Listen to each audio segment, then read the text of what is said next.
Movie की starting में हम एक बेकी नाम की लड़की को देखते हैं जिसे स्कूल में कुछ बच्चे परेशान कर रहे थे और बेकी ज्यादातर समय शांत रहती है और वो काफी अकेली है। स्कूल ओवर होने पर बेकी अपने डैड जेफ के पास जाती है और उनके साथ घर जाने लगती है। रास्ते में जब जेफ कार में गैस भरवाने के लिए रुकता है तो हमें पता चलता है बेकी की मॉम की कुछ महीनों पहले कैंसर की वजह से मौत हो गई है। इस चीज का बेकी की लाइफ में काफी असर पड़ा है क्योंकि वो अपनी मॉम से बहुत प्यार करती थी। अब बेकी और जेफ अपने घर पहुंचते हैं। फिर यहाँ पर एक लेडी आती है जिसका नाम कायला है और उसके साथ उसका बेटा भी है जिसका नाम टाय है। अब हमें पता चलता है कायला जेफ की फियंस है। बेकी को इसके बारे में पहले पता नहीं था और जेफ बेकी को कायला से मिलवाने लाया है। जेफ कहता है हमने लाइफ में काफी मुश्किल वक्त देखा लेकिन लाइफ हमेशा आगे बढ़ती रहती है। बेकी को भी एक मॉम की जरूरत थी लेकिन बेकी कायला से मिलकर बिल्कुल भी खुश नहीं थी। घर जाने के बाद सभी डिनर के लिए बैठते हैं। यहाँ पर जेफ बताता है मैं और कायला जल्दी ही शादी करने वाले हैं। बेकी ये सुनकर हैरान हो जाती है। वो नहीं चाहती उसकी मॉम की जगह कोई और ले और बेकी को गुस्सा आता है इसलिए वो यहाँ से बाहर चली जाती है। जेफ उसे समझाने के लिए उसके पीछे जाता है लेकिन बेकी उसकी बात सुनना नहीं चाहती थी। अब दूसरी तरफ हम कुछ प्रिजनर्स को देखते हैं। इनमें से कुछ प्रिजनर्स को दूसरी जेल में ले जाया जा रहा था और इनको ले जाने के दौरान इनका जो लीडर था वो वहाँ से अपने प्लेन के हिसाब से निकलने में कामयाब हो जाता है। अब हमें दो जने को दिखाया जाता है जिनमें एक का नाम डोमिनिक और एपिक्स है। दोनों पुलिस यूनिफॉर्म पहनकर एक कार को रुकवाते हैं और कार में जो बेटा था उसको मार के उसकी कार ले लेते हैं। इधर कायला और टाय घर पर थे तो घर पर कोई आता है। कुछ देर बाद जेफ भी घर पर आता है और हम देखते हैं जो इनके घर पर आया है वो डोमिनिक है। वो अपने डॉग को ढूंढने के बहाने यहाँ पर आया था। कायला उसे अंदर बुला के पानी के लिए पूछती है लेकिन कुछ देर बाद जेफ को कुछ गड़बड़ लगने लगती है तो वो डोमिनिक को यहाँ से जाने के लिए कहता है। इसी दौरान यहाँ पर एपिक्स भी आ जाता है जिससे ये समझ जाते हैं कि वो अब किसी मुसीबत में है। इनके फोनों को तोड़ दिया जाता है। कायला टाई के साथ छुपी होती है और एपिक्स उनके पास जाता है लेकिन वो उन्हें कुछ भी नहीं करता और वो उन्हें यहाँ से भाग जाने को कहता है। और दूसरी तरफ बेकी अपने ट्री हाउस में होती है तभी उसे बाहर अजीब सी आवाज सुनाई देती है। उसे पता चलता है बाहर कुछ न कुछ तो गड़बड़ है। इधर जब ये दोनों भाग रहे होते हैं और बाहर दो गुंडे रहते हैं जो इन्हें पकड़ लेते हैं। फिर इन्हें दोबारा घर के अंदर लाया जाता है। इसके बाद डोमिनिक कहता है हमारी तुमसे कोई दुश्मनी नहीं है, हम जिस चीज को लेने आए हैं हम उसे लेकर चल जाएंगे। डोमिनिक बेसमेंट में एक डोर के पास जाता है। वो यहाँ पर एक चाबी को ढूंढ रहा था लेकिन बॉक्स में कोई भी चाबी नहीं थी। फिर वो ट्री हाउस पर चढ़ता है जिससे बेकी जान जाती है कोई यहाँ पर है और वो जल्दी से एक वॉकी लेकर छुप जाती है। यहाँ पर डोमिनिक को पता चलता है इस फैमिली में एक लड़की भी है क्योंकि उसे ट्री हाउस में उसका बैग मिला जिसमें उसका फोन भी था। डोमिनिक अब जेब से चाबी के बारे में पूछता है लेकिन इन्हें किसी भी चाबी के बारे में पता नहीं था। डोमिनिक को गुस्सा आता है जिससे वो कायला के पैर पर शूट कर देता है क्योंकि ये ऐसे तो कुछ बताने वाले नहीं हैं लेकिन असलियत तो ये है इनको किसी चाबी के बारे में नहीं पता है। और फिर बेकी वोकी पर बात करती है जिससे हमें पता चलता है चाबी बेकी के पास है। बेकी यहाँ पर आ नहीं रही थी जिससे डोमिनिक एक आइडिया सोचता है। वो जेफ को बाहर ले जाता है और इसे टॉर्चर करना शुरू कर देता है। डोमिनिक सोचता है बेकी अपने डैड को बचाने के लिए आ जाएगी। बेकी ये सब देख नहीं पा रही थी इसलिए वो इनके पास चाबी लेकर आने लगती है पर जेफ अपने आप को बचाने का ट्राई करता है और दोनों पर हमला करके यहाँ से भागने लगता है। जेफ के सामने बेकी आती है लेकिन पीछे से डोमिनिक जेफ को मार देता है। फिर डोमिनिक बेकी के पास में आके चाबी मांगता है। गुस्से में बेकी चाबी को डोमिनिक की आंख में घुसा देती है। फिर बेकी यहाँ से भाग जाती है। इधर डोमिनिक की हालत खराब हो रही थी। बेकी की वजह से डोमिनिक की एक आंख खराब हो गई। अब कोल नाम का एक आदमी बेकी को पकड़ने के लिए जाता है। बेकी ने अपने आप को एक केबिन के अंदर बंद कर लिया था। कोल बाहर से कह रहा था अगर वो चाबी दे दे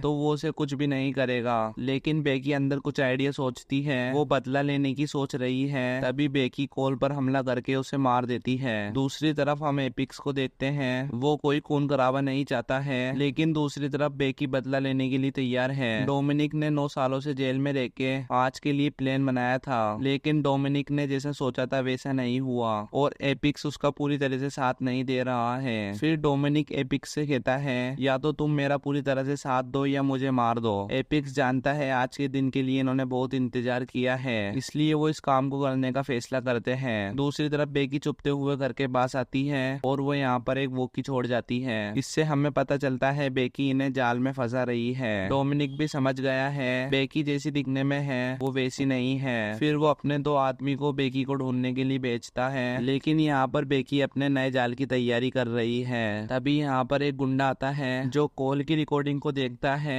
तभी बेकी उस गुंडे के पास आके उसे अपने पीछे बुलाती है। जब वो बेकी के पीछे भाग रहा था तभी वो बेकी के जाल में फंस जाता है, लेकिन बेकी इसे बहुत बुरी तरीके से मार देती है। यहाँ पर एपिक्स भी आ गया है और वो जान गया है बेकी ने कॉल को मार दिया है। बेकी जब वापस जा रही थी तो उसको अपने सामने एपिक्स मिलता है। बेकी उससे बचने का ट्राई करती है, लेकिन एपिक्स के हाथों से वो बच नहीं पाती। लेकिन जब एपिक्स उसे पकड़ता है तो उसे फ्लैशबैक का कुछ याद आता है जब एपिक्स के साथ में कुछ हादसा हुआ था जिससे वो बच्चों पर कोई भी जुल्म नहीं करना चाहता। जिसके बाद में एपिक्स बेकी को यहाँ पर छोड़कर चला जाता है। दूसरी तरफ डोमिनिक चाबी के इंतजार में है। बेकी वापस घर की तरफ आती है तो उसे अपने डैड की डेड बॉडी मिलती है। बेकी ये देखकर काफी दुखी होती है और उसे बदला लेने के लिए एक नया आइडिया आता है। बेकी कार के सायरन के जरिए डोमिनिक को बाहर निकलवाती है। डोमिनिक जब कार के पास में जाकर देखता है तो यहाँ पर कोई भी नहीं था और जब वो कार का गेट खोलता है तो उसे बेकी का डॉग काट लेता है। बेकी दूसरी कार में थी